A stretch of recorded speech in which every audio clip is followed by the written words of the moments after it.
भाई एक स्ट्राइक अगर डोनाल्ड ट्रंप को लग जाए तो कितना अच्छा होना, दुनिया का भला हो जाए। और मुझे पता है कि आधे से ज़्यादा लोग यही सोच रहे होंगे, इस बुढ़े ने अपनी ही वजह से कितना पैसा कमाओगे बे।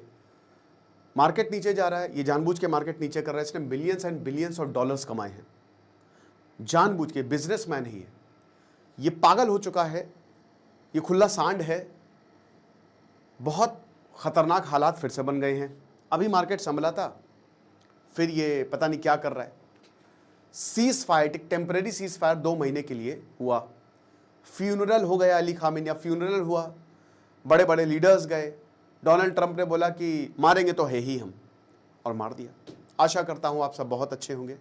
मेरा नाम है सिद्धांत अग्निहोत्री, स्टडी ग्लोस पे आपका बहुत बहुत स्वागत है। तो क्या कहानी हम जानते हैं, लेकिन उससे पहले दोस्त बता दूं कि आज आखिरी दिन है। अगर आप एसएससी या वनडे एग्जाम्स की तैयारी कर रहे हैं तो ये बेहतरीन कोर्स है। अभी तक नहीं निकला था ना एग्जाम, एक बार ये ट्राई करके देखिए। इसमें weak topic, detection, revision, planner, test series, सब कुछ। So today is the last day. Description comment box में लिंक है। ओके, तो हम थे कहाँ पे, अटैक पर। हुआ क्या है देखो, सबसे पहले तो 3 ऑयल टैंकर्स थे। शुरुआत किसने की? ईरान ने। ईरान की भी गलती है। देखिए ईरान हारेगा, ईरान को समझना चाहिए कि वो बचने नहीं वाले हैं। आप ठीक है, आप इस वॉर को लंबा करोगे, लेकिन अल्टीमेटली तुम्हारे ऊपर हो जाएगा कब्जा। अभी तुम्हारी उतनी औकात नहीं है कि तुम अमेरिका को या इजराइल को हरा पाओ, ये बात समझनी पड़ेगी। ये म्यूचुअल डिस्ट्रक्शन होगा। और याद रखिएगा, अमेरिका पर डायरेक्ट हमला नहीं होगा, फिर भी नहीं होगा। अमेरिका को क्या ही लेना देना, उसके जमीन पे हमला नहीं हो रहा है, उसके लोग बचे हुए हैं, वो 7 समंदर पार है। इसलिए अमेरिका इसकी शेखी भगाड़ता है कि हम पे कौन हमला कर सकता है। तब जाकर ओसामा बिन लादेन प्लेन लेके घुस गया था ट्विन टावर में। तो भाई बात यह है ना कि अमेरिका पर हमला नहीं हो सकता, लेकिन ये आग वहां तक पहुंच सकती है, आतंकवाद के फॉर्म में, प्रॉक्सीज के फॉर्म में। झेलना किसको पड़ रहा है? गल्फ कंट्रीज को झेलना पड़ रहा है। जब भी हमला शुरू होता है, गल्फ कंट्रीज सर पकड़ लेते हैं, यार ले अब हमारे ऊपर फिर से कभी एयरपोर्ट पे हमला हो जाएगा, कहीं फुजैरा ऑयल फील्ड पर हमला हो जाएगा, कहीं। तो यहां पे 3 commercial oil tankers, strait of Hormuz, Iran ने हमला कर दिया। ठीक है, अच्छा ईरान हमला क्यों कर रहा है? ईरान इसलिए हमला कर रहा है क्योंकि ईरान कह रहा है कि हमको पैसे दो, जो भी टैंकर जा रहे हैं। देखिए जब सीज फायर हुआ तो यहां एक अंडरस्टैंडिंग हुई। पहले तो स्ट्रेट ऑफ हॉर्मोस पे कंट्रोल ही नहीं था। अमेरिका का ऑब्जेक्टिव क्या है पता नहीं। अब स्ट्रेट ऑफ हॉर्मोस पर ईरान का कंट्रोल आ गया। फिर उसके बाद अमेरिका ने नेवल ब्लॉकेट लगा दिया। ठीक है, तो अब अमेरिका कह रहा है कि स्ट्रेट ऑफ हॉर्मोस तो हमारी वजह से खुला है, और जो भी शिप्स, टैंकर्स आएंगे वो हमारी परमिशन से आएंगे। ईरान कह रहा है कि ना ना, हमारी परमिशन तुमको लेनी पड़ेगी, पैसे देने पड़ेंगे, एक ट्रांजिट फी देनी पड़ेगी, वरना देख लो। तो यही हुआ है, जो भी रूल्स वायलेट करेगा काम करेगा। फिर अब अमेरिका ने भाई बोला कि अरे तुमने हमला किया, अभी बताता हूं। अमेरिका ने 80 टारगेट्स पर हमला किया, 80 टारगेट्स। ईरान के अंदर 80 टारगेट्स पर हमला किया। आप समझ रहे हो, बहुत इनकी जो सेंटकॉम है, सेंट्रल कमांड है, 80 टारगेट्स को मार दिया, खत्म, जिसमें खड़ग आइलैंड भी है। और क्या क्या मारे हैं? इनका एयर डिफेंस सिस्टम। वैसे तो ईरान का कोई एयर डिफेंस सिस्टम है नहीं, लेकिन इनकी एयर डिफेंस सिस्टम पर हमला किया, जो कि वैसे भी कबाड़ है। ईरान को उसको वैसे भी फेंक देना चाहिए, कबाड़ी में बेच देना चाहिए।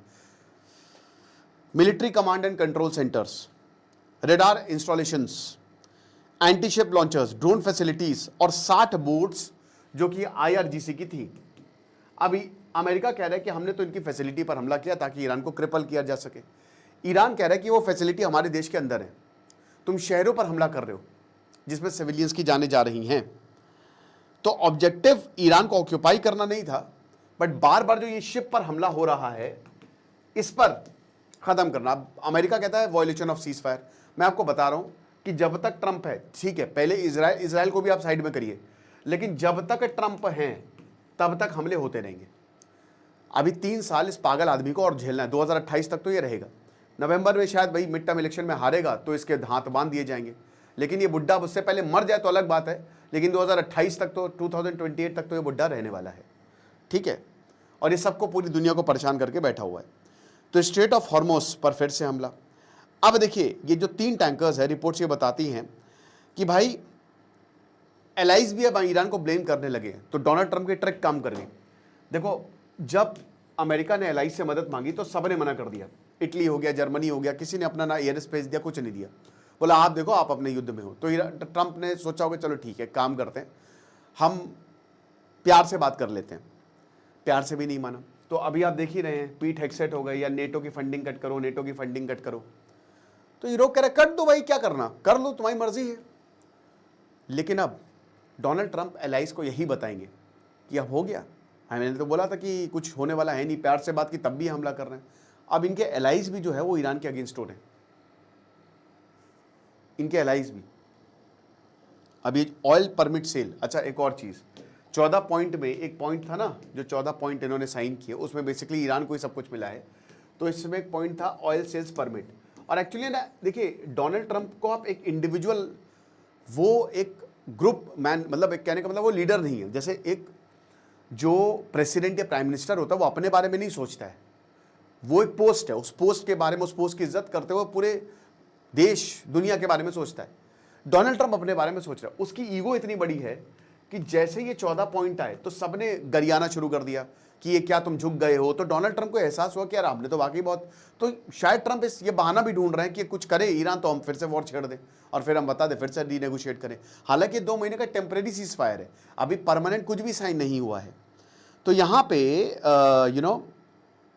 ऑयल सेल्स परमिट जो है, ऑयल सैंक्शंस हटा लिए थे अमेरिका ने ईरान के ऊपर कि तुम अपना तेल बेच सकते हो, और अब इसमें वक्त लगेगा, लेकिन अब वो फिर से कैंसिल कर दिया है।